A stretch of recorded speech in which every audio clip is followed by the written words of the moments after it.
Mwini orenkuma kuma Meru urawiye kene Vinny Mkali na tuiri Kubungwa kia Miaka mirongo ili akiringanithwa na kwinya inge kiwendo kana kakali gatikinyithiti okuruwa miaka 18 ugambi bo boriti kotini ya Meru ni mugambithania Lilian Maina tapura niende tukumenyithwa ni muthuri Muriuki Manjo kuonekana itharite muno na amenyekana nyimbo teiji ajendene kaunti ya Meru mutane ibiawe na ringi mutane ikwawe kaba moye wene komisaitie mutane wetanjira ni atene nyaki yori yoma ora munda tira isi enduko endia iya reto aria oya mukatira isi enduko enga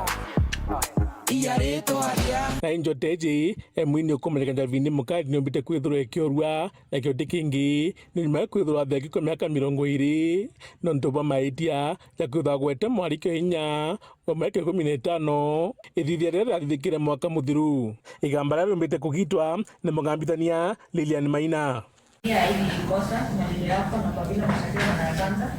na muda yenye umekaa kwa custody na pia imeangalia hiyo decision ya Supreme Court inaitwa si ya watoto ambapo hiyo kifungo kinasema miaka yenye unafaa kufungwa na koti imekufunga kwa miaka 20 kwa hata nafasi 10. And I'm a counselor at Ricos International. I'm very happy with the determination of that case because it is also going to facilitate healing for the client, and I'm very excited for that determination. It was actually recently recorded in early 2024 January, and I think for us this is the shortest time an SO case has taken, and just coming in and getting the case ongoing. I think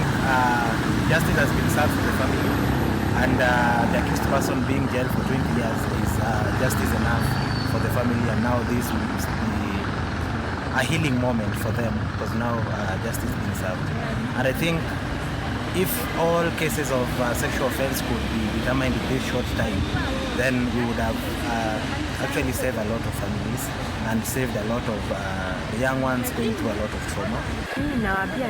natoa shukrani kwao sababu hiyo kesi ilifanyika vizuri.